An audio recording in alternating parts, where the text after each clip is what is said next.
আসসালামু আলাইকুম everyone, welcome করছি আমার নতুন একটি ভিডিও দেখার জন্য। যে যেখান থেকে আমার এই ভিডিওটি দেখছেন আশা করছি সবাই ভালো আছেন। আলহামদুলিল্লাহ আমিও ভালো আছি।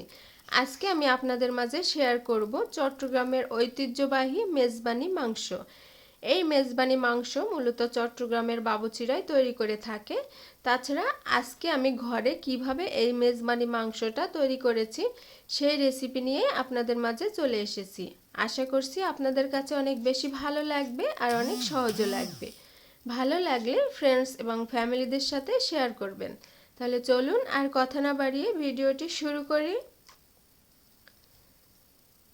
এর জন্য প্রথমেই আমি মাংসটা ম্যারিনেট করে নিচ্ছি। আমি এখানে 1 কেজি পরিমাণ গরুর মাংস নিয়ে নিয়েছি। হাড়, চর্বি, ফ্যাপসা, গিলা, কলিজা সবই আমি এখানে নিয়ে নিয়েছি। এই মাংসটা রান্না করার জন্য কিন্তু সব কিছু নিলেই হবে, একবারে যে সলিড মাংস নিতে হবে তা কিন্তু নয়। সাথে দিয়ে দিচ্ছি 2 টুকরা দারচিনি, আর দিয়ে দিচ্ছি 3-4টি এলাচ, দিয়ে দিচ্ছি 5-6টি লবঙ্গ, আর দিয়ে দিচ্ছি একটি তেজপাতা মাঝখান থেকে ফালি করে নিয়েছি। এলাচটা একটু থেতো করে দিবেন, এতে করে সুঘ্রাণটা বেরিয়ে আসবে। সাথে দিয়ে দিচ্ছি 1 টেবিল চামচ আদা বাটা। আদা বাটাটা একটু বেশি পরিমাণে দেওয়ার চেষ্টা করবেন রসুন বাটার তুলনায়। আর সাথে দিয়ে দিচ্ছি 1/2 টেবিল চামচ রসুন বাটা। এখন এখানে আমি দিয়ে দিব 1 কাপের মতো পেঁয়াজ কুচি, আর সাথে দিয়ে দিচ্ছি 1/2 টেবিল চামচ লবণ। লবণের পরিমাণটা আপনারা কম বেশি করে নিতে পারবেন। আপনাদের মাংসের পরিমাণটা যদি বেশি হয় তাহলে লবণের পরিমাণটাও বেশি হবে। তাছাড়া এখানে দিয়ে দিচ্ছি 1/2 টেবিল চামচ হলুদের গুঁড়া। এখানে মাংসটা কিন্তু আপনারা অবশ্যই বাড়িয়ে কমিয়ে নিয়ে নিতে পারবেন। মাংসটা বাড়িয়ে কমিয়ে নিয়ে নিলে আপনাদের এই যে উপকরণগুলো এগুলো বাড়িয়ে কমিয়ে নিয়ে নিতে হবে। সাথে দিয়ে দিচ্ছি 1 চা চামচ জিরার গুঁড়া। এখন এখানে আমি দিয়ে দিব কিছু বাটা মশলা। এর জন্য প্রথমে দিয়ে দিচ্ছি 1 চা চামচ পোস্তদানা বাটা। এই পোস্তদানাটা আপনারা যে কোনো সুপার শপ কিংবা বড় কোনো মশলার দোকানে পেয়ে যাবেন। আর সাথে দিয়ে দিচ্ছি 5-6টি কাজু বাদাম বাটা। এখানে বাদামটা দিলে মাংসের টেস্টটা বেশি ভালো হয় আর খেতে খুব ভালো লাগে। সাথে এখানে দিয়ে দিচ্ছি 1 চা চামচ ধনিয়া বাটা। এই ধনিয়া বাটাটাও আপনারা দিয়ে দিতে পারবেন, চাইলে গরম গুঁড়া মশলাটাও দিয়ে দিতে পারবেন। আর দিয়ে দিচ্ছি 1 চা চামচ রাঁধুনি বাটা। এখানে এই রাঁধুনি বাটা আর পোস্ত বাটাটাই কিন্তু স্পেশাল মশলা। এই রাঁধুনি বাটা আপনারা যে কোনো সুপার শপ কিংবা মশলার দোকানেও পেয়ে যাবেন। সাথে দিয়ে দিচ্ছি 1 চা চামচ মৌরি বাটা, যে আমরা মিষ্টি জিরা নামে পরিচিত। আর সাথে দিয়ে দিচ্ছি একটা স্টার অ্যানিসের হাফ বাটা। আর বেটে আমার 1 চা চামচ হয়েছে, আমি নিয়ে নিয়েছি স্টার অ্যানিস। এখন এখানে দিয়ে দিচ্ছি 1 চা চামচ সাদা সরিষা বাটা। এই সরিষা বাটাটা আপনারা কিন্তু অবশ্যই একটু কম করেই দিবেন, তা না হলে সরিষা একটু তিতা লাগে। বেশি পরিমাণ হয়ে গেলে কিন্তু মাংসটা খেতে তিতা লাগবে, এজন্য একটু কম দিয়ে দিবেন। আর সাথে এখন দিয়ে দিচ্ছি 10-12টির মতো শুকনা মরিচ বাটা। এখানে আপনারা গুঁড়াটাও ব্যবহার করতে পারবেন। আর সাথে দিয়ে দিচ্ছি 1/2 কাপ সরিষার তেল। এই মাংসটা রান্নায় কিন্তু আপনারা সরিষার তেলটা ব্যবহার করবেন। যদি না পারেন তাহলে সয়াবিন তেল ব্যবহার করবেন, কোনো অসুবিধা হবে না। সরিষার তেলটা দিলে মাংসটা খেতে বেশি ভালো লাগে। এখন মাংসটা হাত দিয়ে খুব ভালোভাবে আমি মাখিয়ে নেব।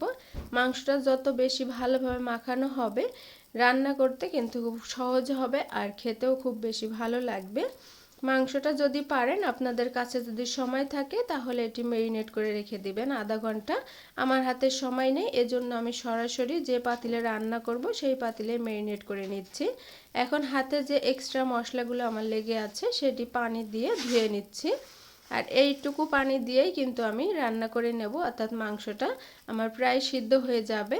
আপনাদের এই পানিতে যদি মাংসটা সিদ্ধ হয়ে যায় তাহলে কিন্তু আর পানি দিতে হবে না এক্সট্রা পরিমাণ। যদি না হয় তাহলে এক্সট্রা একটু পানি দিয়ে নেবেন।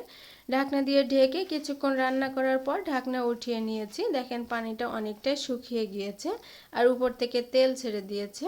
এখন একটু নেড়ে চেড়ে ভালোভাবে কষিয়ে নিচ্ছে যাতে নিচে লেগে না যায়।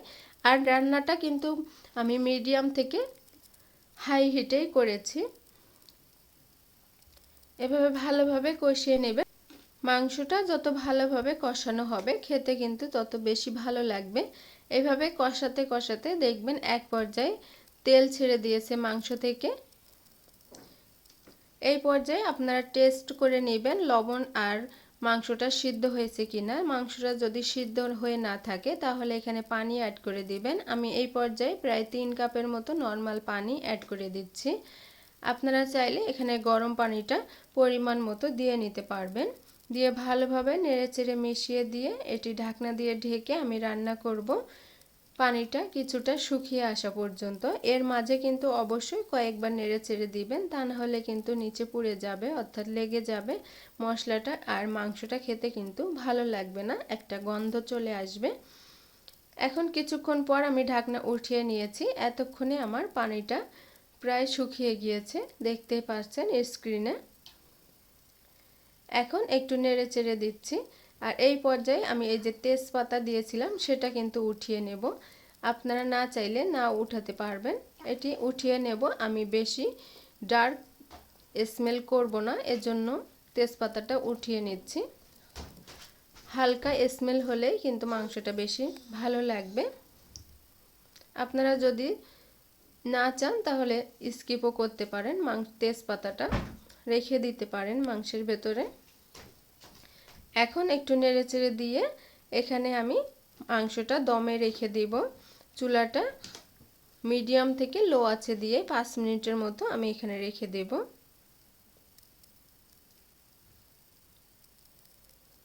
5 মিনিট পরে আমি ঢাকনা উঠিয়ে নিয়ে এখানে দিয়ে দিচ্ছি 3টি কাঁচামরিচ, শুধুমাত্র ফ্লেভারের জন্য। কাঁচামরিচটা দিলে কিন্তু অনেক সুন্দর একটা স্মেল বের হয়, আমার কাছে ভালো লাগে, এজন্য আমি কাঁচামরিচটা দিয়ে দিয়েছি। আপনারা চাইলে এটা স্কিপও করতে পারবেন।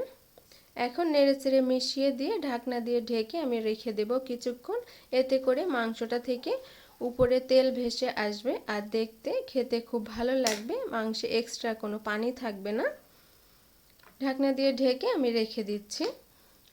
চুলা এই পর্যায়ে আমি অফ করে দিয়ে ঢাকনা উঠিয়ে নিচ্ছি। দেখেন উপর থেকে কত সুন্দর তেল ভেসে উঠছে, আর দেখতে কিন্তু মাশাআল্লাহ খুব ভালো লাগছে, আর এটি খেতেও কিন্তু আলহামদুলিল্লাহ অনেক বেশি টেস্টি হয়েছে। আপনারা যদি এভাবে রান্না করে থাকেন তাহলে আমাকে অবশ্যই কমেন্ট করে জানাবেন এটি খেতে কেমন হয়েছে। এখন এই পর্যায়ে আমি চুলা থেকে নামিয়ে পরিবেশন করে নিচ্ছি। তো ভিউয়ার্স, তৈরি হয়ে গেছে আমার মেজবানি মাংস রেসিপি। আশা করছি আপনাদের কাছে অনেক বেশি ভালো লেগেছে, আর অনেক ভালো লাগলে বাসায় একবার হলেও ট্রাই করে দেখবেন আর কমেন্ট করে জানাবেন আপনাদেরটা কেমন হয়েছে। আজকে এই পর্যন্তই, অন্য কোনো রেসিপি নিয়ে আবারও চলে আসব। সে পর্যন্ত সবাই ভালো থাকবেন, সুস্থ থাকবেন, আমার ফ্যামিলির জন্য দোয়া করবেন।